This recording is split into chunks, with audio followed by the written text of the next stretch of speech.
Welcome to Aadya TV. మనతో పాటు Telangana auto union state president Maranna ఉన్నారు. ఆయన అడిగి తెలుసుకునే ప్రయత్నం మనం చేద్దాం. అన్న నమస్తే. అన్న చెప్పండి అన్న, ఏంటన్న మీ సమస్యలు ఏంటి? మరి ఇప్పటి వరకు ఫ్రీ బస్ వల్ల ఎలాంటి నష్టపోతున్నారు ఆటోకు సంబంధించిన వాళ్ళు? మరి ఇక్కడ రాష్ట్ర సర్కార్ కూడా సంవత్సరానికి 12,000 రూపాయలు మీ అకౌంట్లో వేస్తామని చెప్పారు. మరి అవి వాస్తవమేనా?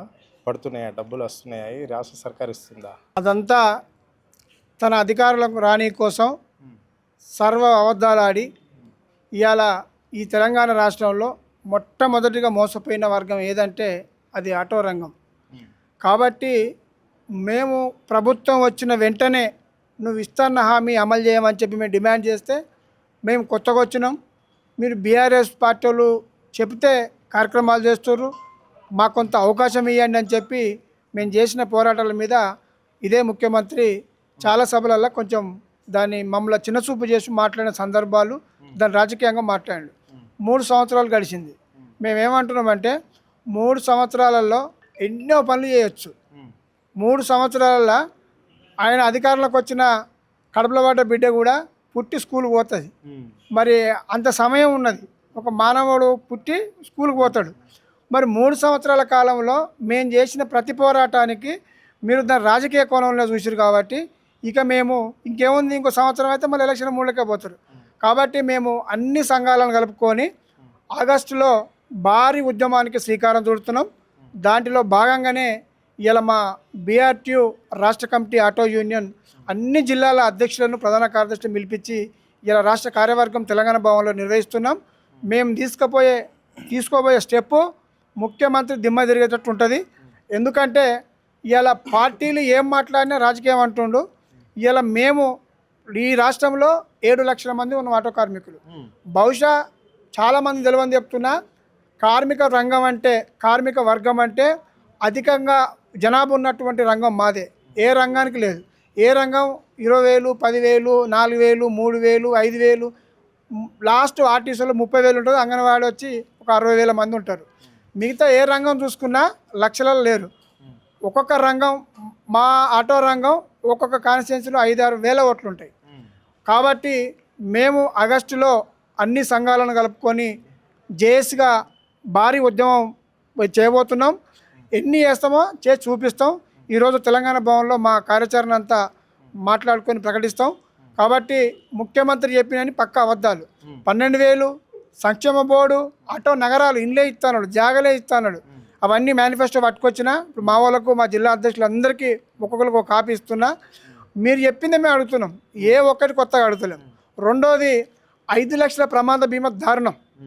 చాలామంది ప్రమాదంలో చనిపోతున్నారని చెప్పి ఆ రోజు మరి ముఖ్యమంత్రి గారు ప్రమాద బీమా తీసుకొచ్చి ఆటో కార్మికులకు ఇచ్చిండు. ఇవాళ ఈ ముఖ్యమంత్రి కొత్తగా ఇచ్చిన దేవుడు ఎరుగు ఉన్నదాన్ని వీకేసిండు. ఉన్నదానికి ఎందుకు అమలు చేయ కూడా అడగాల్సిన అవకాశం ఇలా ఉన్నది. అడుగుతాము. ఇలా ముఖ్యమంత్రిని చాలా వెంటాడుతాం. ఆయన రాజకీయ డైలాగ్ చాలా కొడుతుండు. కాళేశ్వరం విషయాల్లో మాట్లాడుతుంటే నిన్న ఖమ్మం మీటింగ్లో ఆయన చెప్తుండు, 2 పిల్లర్లు గుంగిపోయినాయి, నీళ్లు నింపితే కొట్టుకపోద్దంటూ. నేను ఏం చెప్తున్నా అంటే, ఒక సాధారణ వ్యక్తిగా ముఖ్యమంత్రి గారు హోదాలో అలా చేతి కింద అనేకమైన మేధావులు, ఇంజనీర్లు ఉంటారు. కేసీఆర్ కాళేశ్వరం కట్టడానికి ఎంత టైం పట్టింది? 4 సంవత్సరాలు. 4 సంవత్సరాల్లో ప్రపంచంలోనే అతిపెద్ద ఇరిగేషన్ ప్రాజెక్టు కట్టి లక్షలాది మందికి ఎకరాలకు నీళ్ళు ఇచ్చిండు. మరి 2 పిల్లర్లు రిపేర్ చేయడానికి ఎన్ని ఏళ్ళు పడుతుంది? 3 ఏళ్ళు అయిందిగా. రేవంత్ రెడ్డి పాలన 3 ఏళ్ళు అయింది. కేసీఆర్ గారు మొత్తం ప్రాజెక్టు 4 సంవత్సరాల్లో కట్టిండు. మరి నా ఒక 2 పిల్లర్లు 2 సంవత్సరాల్లో 3 సంవత్సరాలు కట్టలేడా? రిపేర్ చేయలేడా? అంటే ఎవరిని పిచ్చలని చేస్తున్న పబ్లిక్ను? అది కొట్టుకపోతురా నాయన, దేవుడే పోతాడా అంటుండు. అలా నువ్వు దేవుని ఓకుండా చేయరా నాయన, నేను ప్రజలకు పవర్ ఇచ్చింది ఎందుకు? ఇంజనీర్లు అంతా నీ చేతులు ఉంటారు. వందలాది కోట్లు, వేలాది కోట్లు తెస్తున్నావు కదా, మూసిలో పోయినకి తెస్తున్నావు కదా. ఆ మూసిలో పోసే పైసలు లేదో ప్రాజెక్టులో పోయి కోట్ల మందికి మేలు జరుగుతుంది. ఈ ప్రాజెక్టులో అనేకంగా దోపిడీ జరిగింది. కాబట్టి కల్వకుట్ల కుటుంబం విపరీతంగా సంపాదించుకున్నది, ఆయన అనుచరులు, ఆయన అని చెప్పేసి రాష్ట్ర ముఖ్యమంత్రి అంటుండు. ప్రజల ఖజానా మొత్తం కాళేశ్వరం పేరుతో దోసుకున్న ఘనత ఎవరిదంటే ఈ కేసీఆర్ కుటుంబాన్ని, కేసీఆర్ ఘనత ఇది. కాబట్టి కాళేశ్వరం ఈజ్ కూలేశ్వరం అని చెప్పేసి వాళ్ళు ఖరాఖండిగా చెప్తున్నారు. ఆల్రెడీ సెంట్రల్ బోర్డే ఇచ్చేసింది. దీని మీద ఎలాంటి అవకాశం ఉండదు. ఎక్కడ కూడా నీళ్ళు లేవు. కాళేశ్వరం వల్ల ఏ ఒక్క రైతు కూడా బతకలేడు. ఏ ఒక్క రైతు కూడా ఒక ఎకరానికి నీరు సాగు చేయలేరు. గతంలో కాళేశ్వరం లేకపోతే అక్కడ రైతులు బతకలేరా అని చెప్పేసి కూడా ఆయన కామెంట్ చేయడం జరిగింది. ఇంకా దీనికి ఒక జవాబు చెప్తా. ప్రభుత్వం అంటే సర్వ అధికారులు ఉంటాయి. నేను పచ్చిగా చెప్తున్నా, మా కేటీఆర్ గారు కానీ మా కేసీఆర్ గారు కానీ అవినీతి చేస్తే గతంలో ఒక సంవత్సరం క్రితమే కేటీఆర్ గారు మాకు స్పెషల్గా మీటింగ్ పెట్టి చెప్పిండు.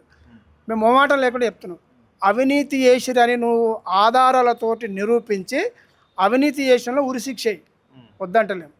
అవినీతిని అడ్డం పెట్టుకొని ప్రజలకు తప్పుదోవ పట్టేయకు. చైనా దేశంలో నేను ఒక మధ్యలో ఒక వార్త చదివినా, అక్కడ ఒక మంత్రి 100 కోట్లు స్కామ్ చేసిందని తేలితే అతనికి ఉరిశిక్ష విధించింది కోర్టు. మీకు కూడా మీడియాకి మీకు ఐడియా ఉండాలి, ఒకసారి గూగుల్లో కూడా చూడండి.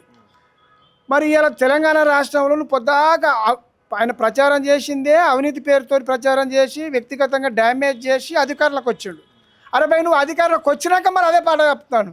నీ చేతిలో ఆ పవర్ ఉంది కదా, నిరూపించి అవినీతి చేసిన అరెస్ట్ చేయి ఒకటి. రెండోది, ఏదైతే ఖరాబ్ అయిందో దాన్ని రిపేర్ చేయి.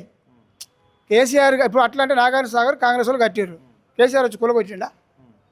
నీళ్ళు ఇస్తలేడా? మీరు అన్నట్లనే అది కాళేశ్వరం ప్రాజెక్టు అనేది మేడిగడ్డ బీఆర్ఎస్ పార్టీ అధికారంలో ఉన్నప్పుడే కూలిపోయింది. అప్పుడు చేయండి, ఇప్పుడు మేము ఎట్లా చేయాలి? అప్పుడు ఆ అధికారంలో ఉన్న పార్టీ, కట్టించిన పార్టీ ఎందుకు చేయలేదు అని చెప్పేసి కూడా వాళ్ళు క్వశ్చన్స్ మార్క్ చేయడం జరుగుతుంది.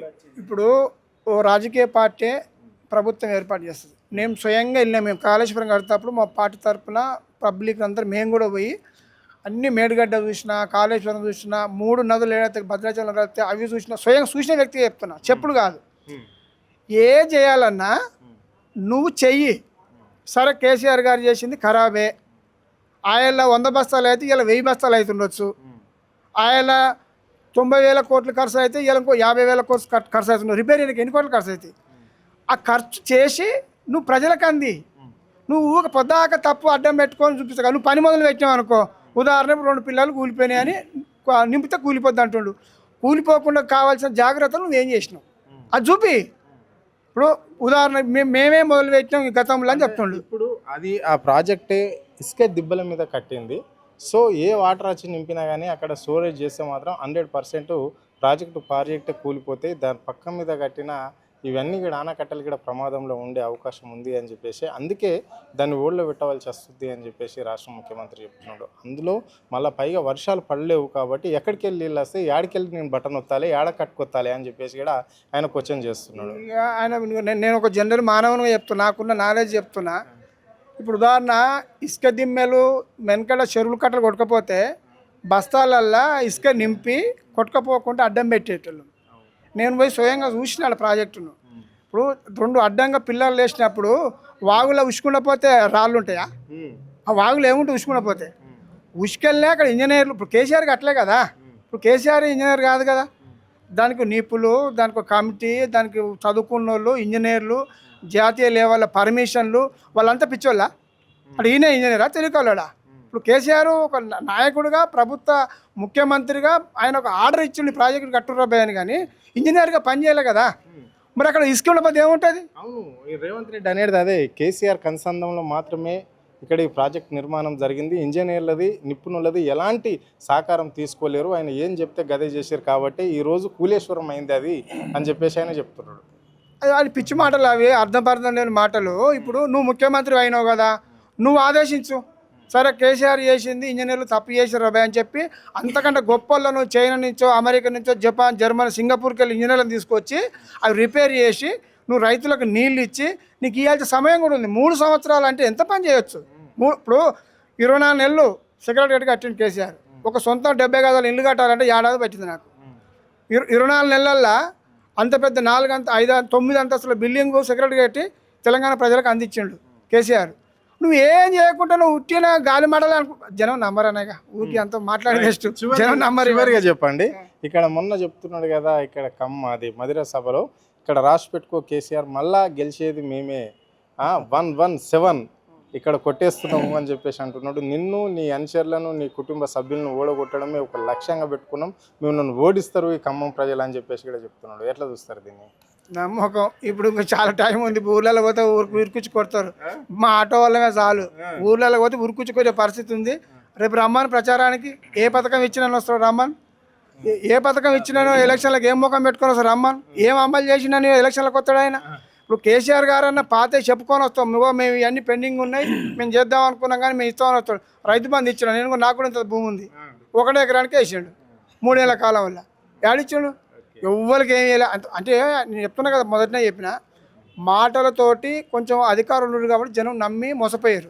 ఎవరు రేవంత్ రెడ్డి చెప్పే మాటలు, అయ్యో అధికారం వాళ్ళ చేతి ఉంది కాబట్టి చాలా వాళ్ళకి చేసిరేమో అని జనం మోసపోయారు. ఇప్పుడు అధికారం ఈయనకి ఇచ్చారు కదా, వీడు మళ్ళీ పాత సోదే చెప్తుండేంద్రా అంటే వీడేదో మోసం చేసిన మళ్ళీ జనాలకు అర్థమైంది.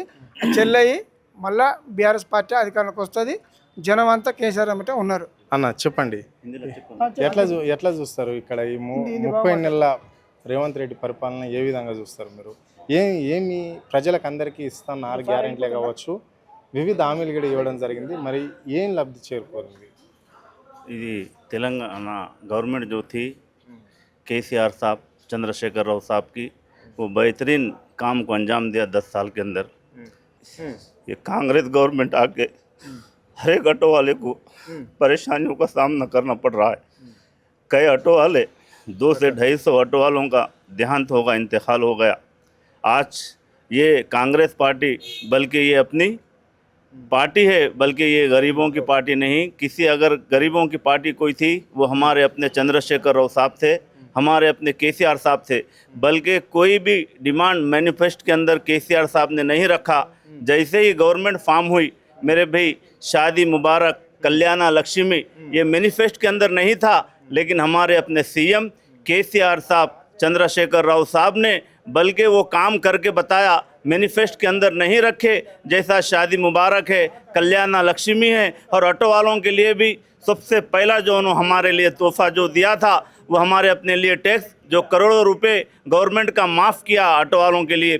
फिर आप जैसे ही साहब ने इक़्तिदार में आए, जैसे ही सीएम बने, हर एक ऑटो वाले के लिए कल्याणा लक्ष्मी हो, शादी मुबारक हो, 51,000 रुपये की स्कीम रखी। फिर उसके बाद हमारे अपने सीएम केसीआर साहब ने फिर जो है तो 1,01,16 की स्कीम रखी शादी मुबारक की। और हमारे लिए ये कहा कि जैसे ही मेरी गवर्नमेंट फॉर्म होंगी तेलंगाना के अंदर, मैं जैसे ही मुख्यमंत्री बनूंगा आप लोगों का टैक्स माफ़ कर दूंगा।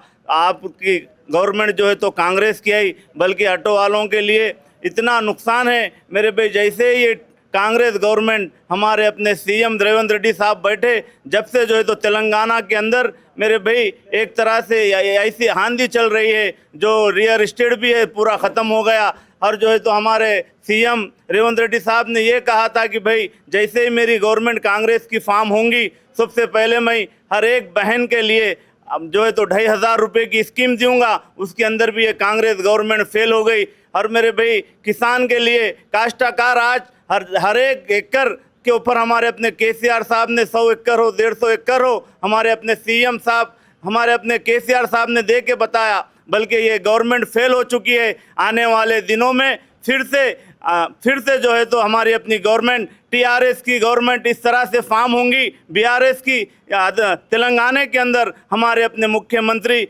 हमारे अपने सीएम केसीआर ही तेलंगाना के बीआरएस के फिर से जो है तो सीएम बनेंगे। मुझे बोलने का मौका दिया, मैं अन्ना का धन्यवाद करते हुए मैं अपनी बात को ख़त्म करता हूँ।